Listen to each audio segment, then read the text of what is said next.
पढ़ रहे थे आपकी 11वीं क्लास की बायोलॉजी चल रही है, जिसमें हम चैप्टर 7 करा रहे हैं। तो चैप्टर जो 7 है इसमें आपकी 3 वीडियोस हो चुकी हैं। 3 वीडियोस में आपकी ये 4th वीडियो है, यही चैप्टर की पार्ट 4 है, चैप्टर 7 है। ठीक है, तो प्लांट किंगडम पर हम आ चुके हैं। जैसे कि 5 किंगडम क्लासिफिकेशन पढ़ाया था, तो 5 में से हम अब 4 पढ़ रहे हैं, फिर आपका एक बच जाएगा एनीमिलिया। तो इसी तरीके से हम किस अकॉर्डिंग कैसे मतलब स्टार्टिंग से हमने ये स्टार्ट किया था, कैसे कैसे अलग अलग क्लासिफिकेशन पढ़ा, वो सारी चीजें। तो अभी हम पढ़ रहे हैं प्लांट किंगडम। तो प्लांट किंगडम में हमने जो प्लांट्स हैं उनको अलग अलग मतलब कैसे कैसे क्लासिफाई किया है, वो हमने इसकी फर्स्ट वीडियो में जाना था। प्लांट किंगडम का क्लासिफिकेशन पढ़ा था कि प्लांट्स कहाँ से शुरू होते हैं, मतलब single cell to multi cellular तक हमने जाना। प्लांट किंगडम को अलग अलग क्लासिफाई किया। ठीक है, उसमें हमने एल्गी से स्टार्ट किया था। जो प्लांट किंगडम होता है आपका एल्गी से शुरू होता है, तो उसको हमने 2 पार्ट्स में डिवाइड किया था, एल्गी और एम्ब्रियो फाइटा में। ठीक, तो किस तरीके से हमने जाना, कुछ ऐसे ऐसे प्लांट्स होते हैं कहीं उनके अंदर सीड मिलेगा, कहीं सीड नहीं मिलेगा। ठीक, कहीं एम्ब्रियो सेक मिलेगा, कहीं नहीं मिलेगा, तो कहाँ क्या एब्सेंट है क्या प्रेजेंट है। तो प्लांट किंगडम में हमने जो इसका क्लासिफिकेशन पढ़ा था, तो उसमें हमने जाना था कि स्टार्टिंग कहाँ से हो रही है, एल्गी यानी कि single cell to multi cellular हम चले। तो उसमें हमने सबसे पहले एल्गी से स्टार्ट किया, एल्गी के बारे में जाना, उसके जर्नल फीचर्स जाने। ठीक, किस किस तरीके से अलग अलग उसको क्लासिफाई करते हैं, क्या क्या तरीके की एल्गी होती है। ठीक, फिर उसको हमने उनके स्थान कैसे स्थान पर वो पाई जाएगी। तो अभी हम बात कर रहे हैं यहाँ पर एल्गी का वास स्थान, एल्गी का रहन सहन, एल्गी का आवास। ठीक है, तो हम इसमें चैप्टर 7 में जान रहे हैं। चलते हैं प्लांट किंगडम। प्लांट किंगडम में आपका चैप्टर है पौधों के प्रमुख लक्षण एवं प्रमुख समूह में वर्गीकरण। पौधों के कुछ लक्षण, क्या उनके लक्षण है और क्या उनके समूह है, उनको हम वर्गीकृत कर रहे हैं, उनका क्लासिफिकेशन हम पढ़ रहे हैं। Main characters and classification of plants into main groups, यानी कि प्लांट्स के मेन कैरेक्टर्स क्या हैं और उनके मेन ग्रुप्स क्या हैं, उनको और उनके मेन ग्रुप्स में और उनके कैरेक्टर्स के अकॉर्डिंग क्लासिफाई करना। तो एल्गी का वास स्थान हम जान लेते हैं, कैसे स्थान पर एल्गी पाई जाती है। आपका स्टार्ट होता है यहाँ से शैवाल का आवास, हैबिटेट ऑफ एल्गी। शैवाल का कैसा आवास होगा, आवास मतलब रहने का स्थान, कैसे स्थान पर वो पाई जाती है, कैसा स्थान उसके लिए सही है, कैसे स्थान पर वो रहने योग्य है, कैसा स्थान उसके रहने योग्य है। ठीक है, तो वो हम उसके एल्गी के बारे में हम जानेंगे। वास स्थान, शैवाल जलीय पौधे हैं, मैंने आपको बताया जहाँ नमी होगी, जहाँ पानी होगा, पानी की अधिकता होगी, ऐसे स्थानों पर शैवाल पाई जाती है, तो इनको हम जलीय पौधे कहते हैं। ठीक है, शैवाल क्या है, बहुत ही सरलतम पौधे हैं, ये जलीय पौधे हैं जिनको विभिन्न आवासों में हम देखा जा सकता है, या विभिन्न आवासों में ये पाए जाते हैं अलग अलग स्थानों पर। ठीक है, तो कुछ मिट्टी के अंदर भी पाए जाएंगे, कुछ मिट्टी के ऊपर पाए जाएंगे, कुछ पानी की सतह पर तैरते हुए पाए जाते हैं। ठीक है, कुछ पानी की सतह पर, कुछ तल में, कुछ कीचड़ में। तो सभी अपना इनका सभी का अलग अलग वास स्थान है, अलग अलग अपने वास स्थान के अकॉर्डिंग ये पाए जाते हैं। अलवणीय जलीय शैवाल, फ्रेश वाटर एल्गी। यहाँ पर अलवणीय मतलब जो जल है वो स्वच्छ है, लवणशील नहीं है। फ्रेश वाटर एल्गी की हम बात कर रहे हैं, जो फ्रेश वाटर है जैसे नहर है, तालाब है, नदी है, इस तरीके के स्थानों पर जहाँ फ्रेश वाटर पाया जाता है वहाँ कौन सी एल्गी पाई जाएगी। ठीक है, तो इसमें क्या है, ये नदी, ये जो एल्गी है आपकी फ्रेश वाटर एल्गी तालाब, नदी, झील व नहरों के स्वच्छ जल में पाए जाते हैं। फ्रेश वाटर एल्गी जो होती है तालाब, नदी, झील आदि के फ्रेश वाटर में ये पाई जाती है। इसमें एग्जांपल होगा स्पायरोगायरा, यूलोथ्रिक्स, वोल्वॉक्स, डाइटम और कारा। ये इसके एग्जांपल है जो इस तरीके के पानी में पाई जाती है। स्पायरोगायरा की हम बात करें, स्पायरोगायरा तालाब के किनारे, ठीक है, जो स्पायरोगायरा होगी वो आपको कहाँ, आपने देखा होगा जैसे तालाब होते हैं आपके आसपास भी तालाब होंगे, उसके किनारों पर जो आपको पाई जाएगी वो क्या होगी, वो स्पायरोगायरा होगी। ये सब मतलब जो हम पढ़ते हैं वो हम अपने आसपास की चीजों को देख के ही तो ये सारी चीजें देखें, जाने की क्या होता है। कुछ भी चीज अगर आपके आसपास आपको देखने को मिल रही है तो वो क्या है, क्यों है, कैसे है, क्वेश्चन अगर आप करेंगे तभी तो आप जानेंगे कि ये क्या है। तो आप देखना जो स्पायरोगायरा है वो जो तालाब के किनारे पाई जाएगी, तालाब के किनारे जो एल्गी पाई जाती है उसको हम स्पायरोगायरा कहते हैं। यूलोथ्रिक्स पानी में चट्टानों से लगे होते हैं, मतलब पानी जैसे कुछ चट्टानी एरिया होते हैं, पत्थर होते हैं आसपास, उस जो पत्थर के आसपास पाई जाएगी, पानी भरा होगा, ऐसे में क्या पाया जाएगा आपको, यूलोथ्रिक्स पाए जाते हैं। ठीक है, यूलोथ्रिक्स पानी में चट्टानों से लगा हुआ होता है, ऐसे स्थानों पर पाया जाता है। फिर आता है वॉलवॉक्स। वॉलवॉक्स में डायटम्स तैरते हुए मिलते हैं।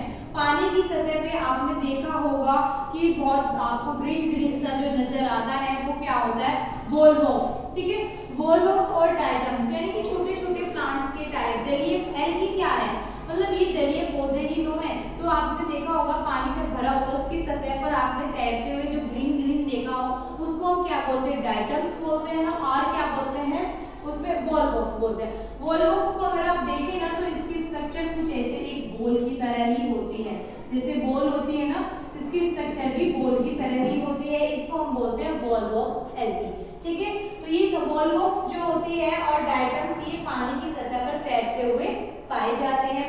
नेक्स्ट आता है कारा।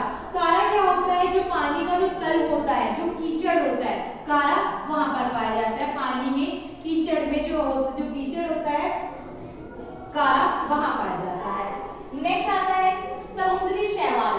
फर्स्ट आपका हो गया फ्रेश वाटर एल्गी, सेकंड आपका आता है समुद्री शैवाल या फिर मैराइन एल्गी।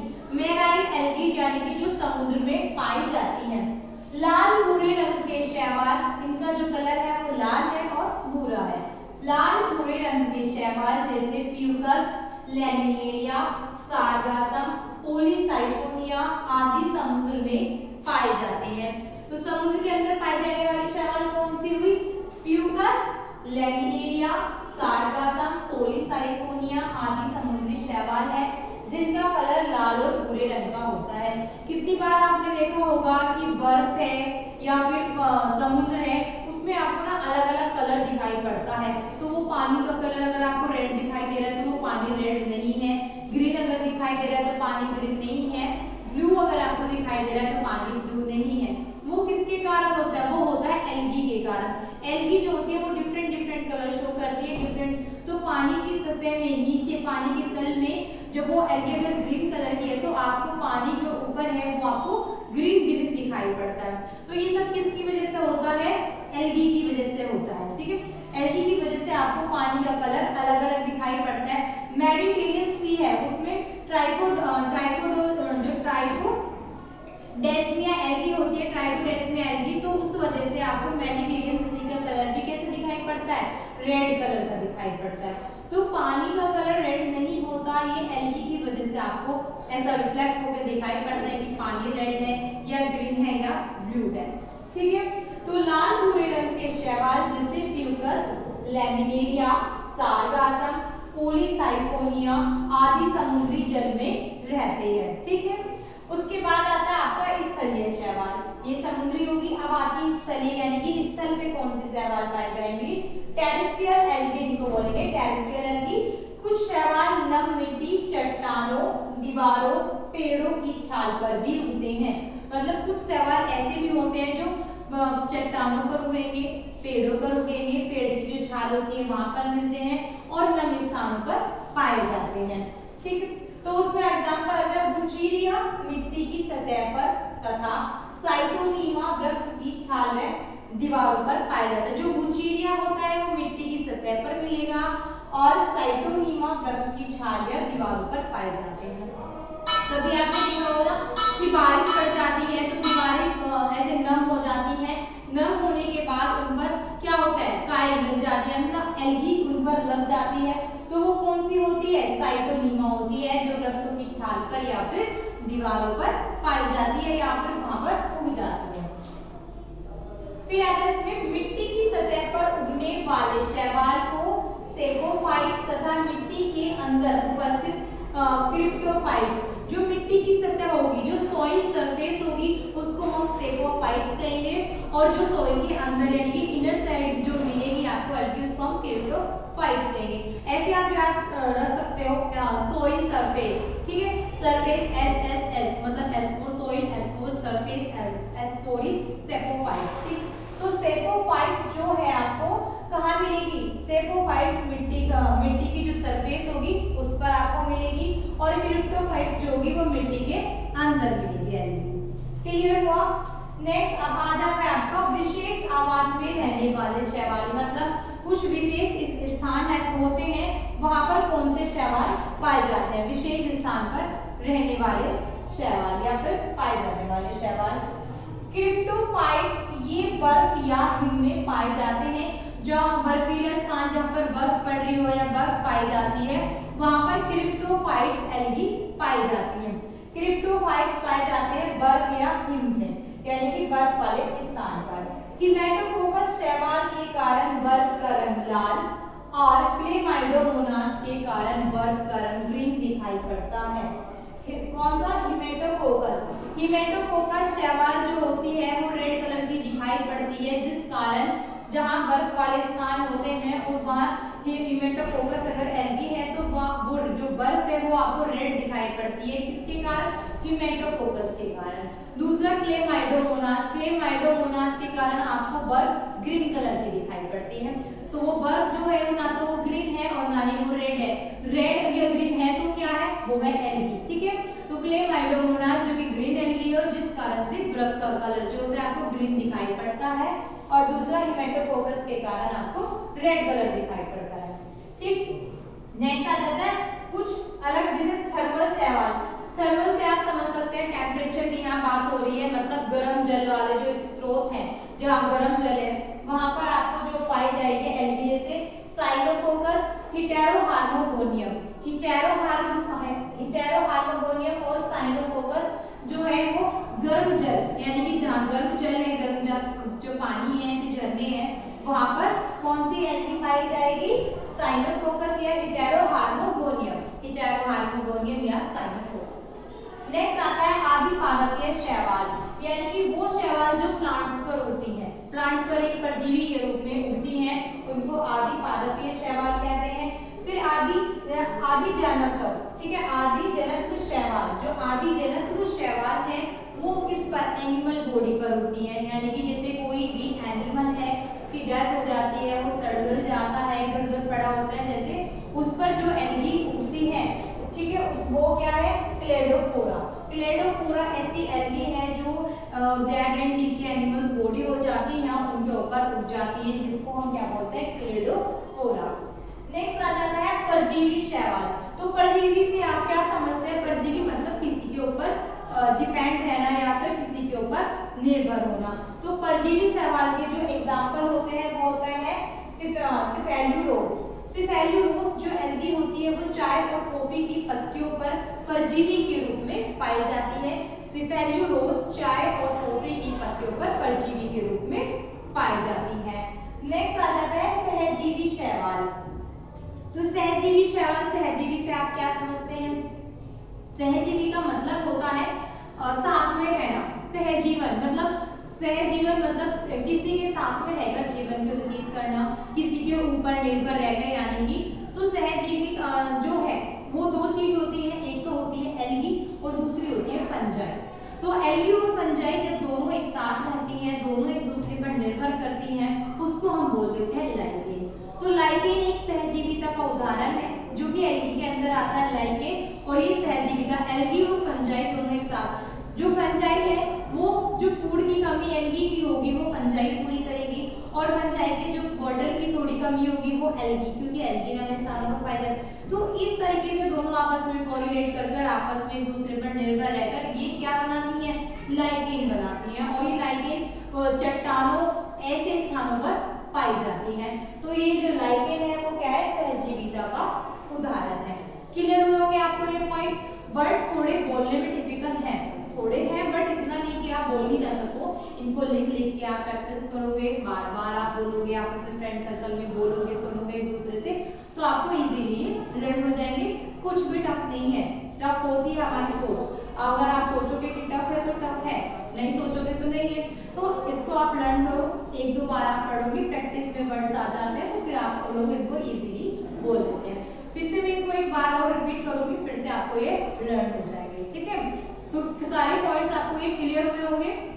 चलो फिर से एक बार इनको रिपीट कर लेंगे और आपको ये सारे लर्न हो जाएंगे। तो हम जो एल्गी का वास स्थान है, एल्गी का जो हैबिटेट है उसके बारे में हम बात कर रहे हैं। Habitat of algae. एल्गी जो है एक जलीय पादप है, जलीय पौधा है, ठीक है, जो एक सरलतम पौधा है और जलीय पौधा है जो विभिन्न स्थानों पर पाया जाता है। नंबर फर्स्ट इसमें आ जाता है अलवणीय जलीय शैवाल, मतलब फ्रेश वाटर एल्गी, जहाँ पानी बिल्कुल स्वच्छ होगा, लवणशील पानी नहीं होगा, फ्रेश वाटर होगा, वहां पर जो एल्गी मिलेगी। इसमें ये नदी, तालाब, झील व नहरों, स्वच्छ जल में पाई जाती है, यानी कि जो फ्रेश वाटर एल्गी होगी वो फ्रेश वाटर में ही पाई जाएगी। इसके अंदर कुछ एग्जांपल आ जाते हैं। स्पायरोगायरा, स्पायरोगायरा तालाब के किनारे, जो स्पायरोगायरा होगी वो तालाब के किनारे मिलेगी। यूरोथ्रिक्स पानी में चट्टानों से लगा हुआ पाया जाता है, जहाँ पानी भरा हुआ कुछ चट्टाने पत्थर आपको देखने को मिलते हैं, वहाँ क्या होगा, यूरोथ्रिक्स चट्टानों से लगा हुआ पाया जाता है। फिर आता है वॉलवॉक्स व डाइटम्स। वॉलवॉक्स और डाइटम्स क्या होते हैं, पानी की सतह पर तैरते हुए पाए जाते हैं। आप देखना आसपास कहीं ज्यादा तालाब, पोखर, झील, ऐसा पानी अगर भरा होता है उस पे ग्रीन ग्रीन जो आपको तैरते हुए नजर आते हैं वो वॉलवॉक्स और डाइटम्स। डाइटम्स क्या है, छोटे पौधे ही तो हैं, जलीय पौधे तो हैं जिनके बारे में बात कर रहे हैं। तो जो ग्रीन ग्रीन आपको पानी की सतह पर तैरते हुए नजर आते हैं वो डाइटम्स और वॉलवॉक्स ही होते हैं, ठीक। नेक्स्ट पॉइंट आ जाता है इसमें आपका समुद्री शैवाल। समुद्री शैवाल क्या होती है, मैराइन एल्गी, लाल भूरे रंग के शैवाल जैसे प्यूकस, लैमिलेरिया, सारगासम, पॉलीसाइफोनिया आदि समुद्री शैवाल है। ये सारे एग्जांपल आपके हुए मैराइन एल्गी के, ठीक है। प्यूकस, लैमिलेरिया, सारगासम, पॉलीसाइफोनिया आदि समुद्री शैवाल हैं। नेक्स्ट है स्थलीय शैवाल, टेरेस्ट्रियल एल्गी, मतलब जो सतह पर मिट्टी पर पाई जाएगी, भूमि पर पाई जाएंगी आपकी। कुछ शैवाल नम मिट्टी, चट्टानों, दीवारों और पेड़ों की छाल पर भी उगते हैं, ठीक है। कुछ जो शैवाल होते हैं वो मिट्टी पर, चट्टानों पर, दीवारों पर या पेड़ की छाल पर भी उगते हैं, ठीक है। उसमें आता है बुचीरिया। बुचीरिया जो होता है मिट्टी की सतह पर तथा साइटोनीमा वृक्षों की छाल व दीवारों पर उगते हैं। जब बारिश हो जाती है, बारिश होने के बाद दीवारें बहुत नम हो जाती हैं, गीली हो जाती हैं, तो वहां पर साइटोनीमा क्या होता है, उगने शुरू हो जाते हैं। ऐसे स्थानों पर क्या होता है, साइटोनीमा उगते हैं और जो मिट्टी की सतह पर उगते हैं उनको हम बुचीरिया बोलते हैं, बुचीरिया बोलते हैं। मिट्टी की सतह पर उगने वाले शैवाल को क्या बोलेंगे, सेपोफाइट्स, और मिट्टी की सतह के अंदर बोलेंगे क्रिप्टोफाइट्स, ठीक है। सोइल सरफेस सेपोफाइट्स और सोइल के अंदर अगर मिल रहा है इनर साइड तो उनको हम बोलेंगे क्रिप्टोफाइट्स, ठीक। अब हम बात करते हैं विशेष आवास में रहने वाले शैवाल। आगे कुछ विशेष ऐसे स्थान हैं जहां पर शैवाल पाई जाती है। क्रिप्टोफाइट्स ये बर्फ या हिम में पाए जाते हैं, यानी कि ऐसे स्थान जहां बर्फ पड़ती है वहां क्या मिलते हैं, क्रिप्टोफाइट्स। बर्फ वाले स्थानों पर या फिर बर्फीले स्थानों पर जिसको बर्फ या हिम कहते हैं वहां क्या पाए जाते हैं, क्रिप्टोफाइट्स, ठीक है। वहां क्रिप्टोफाइट्स पाए जाते हैं। हिमेटोकोकस शैवाल के कारण बर्फ का रंग लाल और क्लेमाइडोमोनास के कारण बर्फ का रंग आपको ग्रीन दिखाई पड़ता है। ये मैं भी बता चुकी हूँ कि वाटर का कलर या फिर बर्फ का कलर, आइस का कलर वैसा ही नहीं होता जैसे आपको दिखाई पड़ रहा है ग्रीन या रेड। वो किसकी वजह से होता है, वो एल्गी की वजह से होता है। तो हिमेटोकोकस एल्गी के कारण आपको बर्फ का कलर रेड और क्लेमाइडोमोनास एल्गी के कारण बर्फ का कलर आपको ग्रीन दिखाई पड़ता है, ठीक है। इसमें आ जाता है आपका फर्स्ट थर्मल शैवाल। थर्मल मतलब हम बात कर रहे हैं टेम्परेचर के बारे में। टेम्परेचर में साइनोकोकस और हेट्रोहार्मोगोनियम दोनों शैवाल जो गर्म पानी के झरने या गर्म पानी के जो स्रोत है वहां पर पाई जाती हैं, साइनोकोकस और हेट्रोहार्मोगोनियम। नेक्स्ट आता है आदि पादपीय शैवाल, यानी कि प्लांट्स की हम बात कर रहे हैं, ऐसी शैवाल जो प्लांट्स पर पाई जाती है, प्लांट्स पर उगती है। फिर आती है आदि जनित्र शैवाल, ठीक है। आदि जनित्र शैवाल जो होंगी यानी कि एनिमल्स की हम बात कर रहे हैं, क्लेडोफोरा। क्लेडोफोरा जो एल्गी है, जैसे एनिमल बॉडी जो सड़गल जाती है, मर जाती है, आपने देखा होगा कहीं पड़े हुए रहते हैं, तो वो जो सड़गल जाने के बाद उन पर एक क्लेडोफोरा एल्गी उगने लग जाती है। ठीक है, उसके बाद आता है परजीवी शैवाल। ठीक है, परजीवी शैवाल सिफेल्यूरोस। सिफेल्यूरोस टी और कॉफी की जो लीव्स होती हैं उस पर परजीवी के रूप में रहती हैं। फिर आती है आपकी सहजीवी शैवाल। सहजीवी में आपका उदाहरण आ जाता है लाइकेन, और लाइकेन किसका मतलब एल्गी प्लस फंजाई, दोनों को हम क्या बोलते हैं, लाइकेन बोलते हैं, जो सहजीविता का उदाहरण है। तो ये सारे पॉइंट्स आपको अच्छे से क्लियर हो चुके होंगे, मैंने रिपीट भी किए हैं। ठीक है, बहुत अच्छे से समझाए भी हैं, तो आपको अच्छे से समझ भी आए होंगे, लर्न भी हो गए होंगे। बात है अब नोट्स की, तो नोट्स भी आपको बनाने हैं। ठीक है, तो इसको जैसे ही आपकी वीडियो आ रही है, जो भी चैप्टर की आपकी वीडियो आ रही है, आप साथ के साथ उसको देखिए, अपने नोट्स बनाइए। अभी तक आपके 6 चैप्टर जो कंप्लीट हो चुके हैं 11th क्लास में, उनको कंप्लीट कीजिए, अपने नोट्स बनाइए। ठीक, उसके बाद अभी 7 चैप्टर में आपकी 4 वीडियोस ये आ चुकी हैं, इनके नोट्स बनाइए, इनको पढ़िए। तो कुछ भी ऐसे रटने की जरूरत नहीं है, सब कुछ तो आपको ऐसे ही याद हो जाएगा, लिखते लिखते, वीडियो देखते देखते, सुनते सुनते सब ऐसे ही आपको याद हो जाएगा। ठीक है, तो इनको अच्छे से अपनी कॉपी में नोट कीजिए और पढ़िए। All the best. कुछ भी अगर आपको समझ में ना आए आप हमसे पूछ सकते हैं, कोई भी आपकी क्वेरीज हैं आप पूछ सकते हैं, कमेंट्स कर सकते हैं। ठीक है, तो कुछ भी टफ नहीं होता है, आप इसको अच्छे से पढ़िए, लर्न कीजिए। ये आपका यहाँ जो वास स्थान है वो एल्गी का खत्म हो चुका है। प्लांट किंगडम में हमने एल्गी से स्टार्ट करी है, तो पहले एल्गी को अच्छे से जान लेंगे कि एल्गी क्या क्या होता है। अब हम आगे पढ़ेंगे क्लासिफिकेशन। ठीक है, क्लासिफिकेशन ऑफ एल्गी। अभी जो हमने क्लासिफिकेशन पढ़ा था वो एल्गी का क्लासिफिकेशन नहीं था, वो प्लांट किंगडम का क्लासिफिकेशन था, वो हमने प्लांट्स को कैटेगराइज किया था। जैसे नॉर्मली हम प्लांट्स को भी हर्ब शर्ब्स ट्रीज में कैटेगराइज करते हैं, यानी कि स्मॉल, फिर थोड़ा लार्ज, फिर उससे लार्ज, इस तरीके से। अभी हमने जो क्लासिफिकेशन पढ़ा था वो प्लांट किंगडम का क्लासिफिकेशन पढ़ा था। अभी हम पढ़ रहे हैं एल्गी, तो एल्गी का क्लासिफिकेशन पढ़ेंगे। ठीक, एल्गी किस किस तरीके की, जैसे अभी फर्स्ट ही वीडियो में मैंने आपको बताया था Chlorophyceae, Rhodophyceae, Phaeophyceae, red algae, green algae, brown algae. तो उसी तरीके से अब हम उनको अलग अलग क्लासिफाई करेंगे और क्लासिफिकेशन हम पढ़ेंगे। फिर किसी एक एल्गी या एल्गी के बारे में जानेंगे, उसका एग्जांपल, सारी चीजें हम ऐसे धीरे धीरे स्टेप टू स्टेप पढ़ेंगे। ठीक है, तो ये आपको पूरा क्लियर हो चुका होगा। कुछ भी क्वेरीज है तो आप पूछ सकते हैं, कोई भी अगर आपको यहाँ समझने में कुछ भी प्रॉब्लम आई है, कुछ भी वर्ड है, कुछ ऐसा टिपिकल नहीं है, आप बोल सकते हो इजीली। थोड़ा सा प्रैक्टिस करो, इनको रिपीट करो। ठीक है, प्रयास करो, सफल हो। ठीक है, तो बताइए अगर आपको लगता है कि कुछ समझ में नहीं आया तो आप बता सकते हैं और पूछ सकते हैं। चलिए फिर मिलते हैं नेक्स्ट वीडियो में। क्लासिफिकेशन हम पढ़ेंगे, एल्गी का क्लासिफिकेशन हम उसमें पढ़ेंगे। Okay, thank you so much, all the best.